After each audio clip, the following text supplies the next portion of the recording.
Kiss FM. And Gwen Stefani is on the line. Perfect timing, Gwen. Wow, gosh, I feel like I haven't talked to you in a while. I know. How are you? I'm really good. It's crazy. I feel like kind of like Rocky at the top of the steps after doing that tour. I mean, it's like I never thought I would go back on tour, and to be able to, have that like exchange of love with everybody that have been supporting me all this year. And it's just so crazy to see the actual people that like shared my story, you know what I'm saying? And it was just incredible. It was a spiritual experience. And so I'm lucky enough that I get to do, I have a few more shows left, and one of them being this crazy thing that I'm going to be closing the Irvine Meadows, which is exciting and devastating all at the same time, because that's a place that I grew up going to. It's legendary and played there so many times, but I guess they're closing it, and I get to be the closer.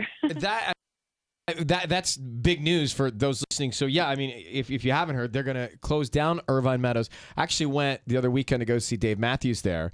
And it's just such a cool place to see live music, and you're outside. But what an honor, and rightfully so, fitting that you're from the area to be the last big show that goes through there, and that'll be at the end of October. I'm sure it'll be sentimental for you. It is, and there's so many layers here, because I mean the first time I ever played there was opening for Ziggy Marley, and It was just one of those like huge things. Like I just remember the way the sun felt. I remember everything about it. Like, and we were just kids, and it was such a big deal. And then since then, I think I've played there. I don't know, 1, 2, 3, 4. I'm like a bunch of times, like so many times, and all of these things where they're like big, huge chapters. Like, wow, how did we get on the show? And it's that feeling when you drive up and everyone's having that like parking lot party, and then you have to walk through, it's a really far walk to get to the stage. It's just all those feelings that you have of everybody coming together to listen to music and have that moment of that night and that moment in their lives that they're going to remember forever. And I mean, it's crazy to think that this is the end of that. And for me to be the one that they chose to be the final shows, it's crazy, because I've been in such an intense place like this whole year, and to have the end of my tour and the end of this chapter and the end of Irvine Meadows all at one time, I'm sure there'll be some tears. Well, I mean, it is interesting to think about the evolution of your career, even No Doubt out of Orange County. Is there a chance you'll invite No Doubt back to the stage for that? You never know what's going to happen, right? Look at my life. I know. Good answer. Okay. By the way, let's come back with Gwen. Let me just give some detail on the show. We'll come back with Gwen in a second. It's the dates for this Irvine Meadows Amphitheatre show, October 29th and 30th, and the tickets go on sale September 16th, which is next Friday, 10 a.m. at livenation.com. We'll come back with Gwen in just a sec. Kiss FM. Gwen Stefani is on with us here, 102.7 Kiss FM. So, we were talking a few minutes ago, and you say, look at your life now, and who would have thunk it? But I remember when you came in, was that a year ago or so? And it was before your public, I guess the public knew about you with Blake. And did you, because when I wake up each day, like I think I try to think about what the day, the week, the month, the year is going to be. Do you do that? And did you have any idea it would look like this? Obviously not. I mean, I look at this year and I think I just feel so awake. You know what I mean? I feel so alive and so grateful. And I promise you, like the last couple days of the tour when I knew it was coming to an end, and I do get to do the 4 more shows. And the only reason why there's a gap is because school started. So Otherwise I would have kept going, but I had to go back to school. I just feel like I was so depressed because this year's been so full of so much joy and so much gratitude and just all of the creativity that came out of it, meaning the music and also being able to go on tour. And before I go on stage, I'm meeting 50 people a night, and the stories and the people that are touched by the music. And I haven't had that in a long time. I haven't got to see those people. And I had this epiphany one night where I was in Fresno, and I looked out and I thought, oh my God, these people here are a reflection of my heart. These are the people that helped me survive all this, not just this year, but all of it. You know what I mean? I can't even tell you how blessed I feel to have such a long career and have people that went on the whole journey with me musically.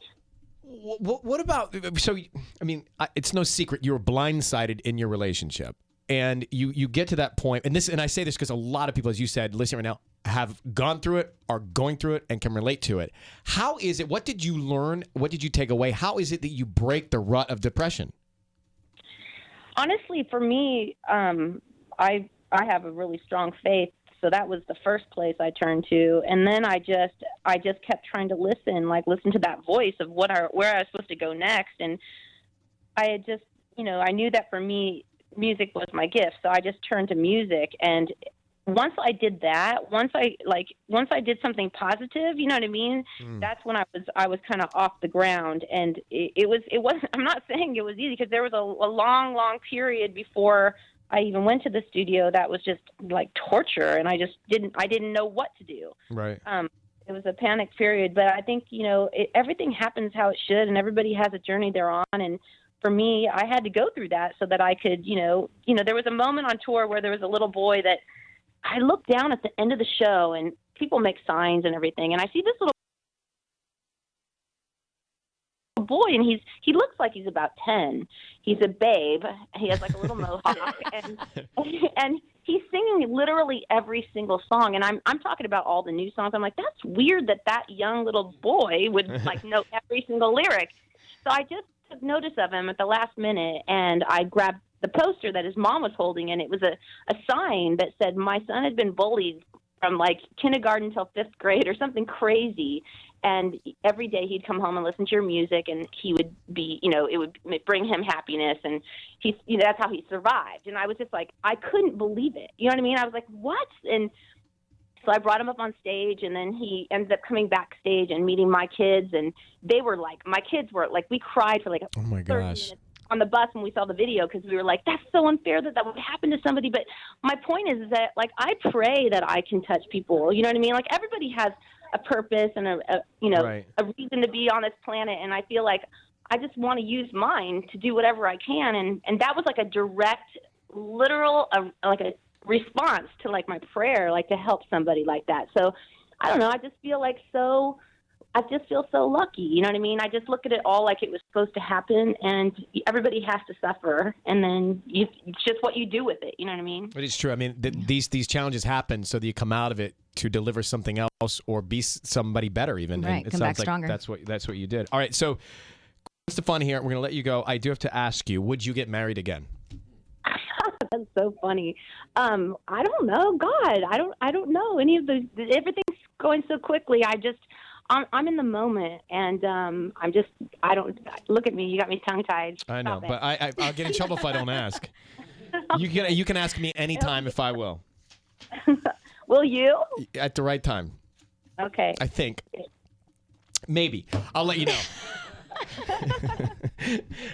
It's so great to talk to you. I'm so happy for you, and congratulations on a great tour. Thank you so much. Take care, guys. Take care, Gwen. Bye. Bye.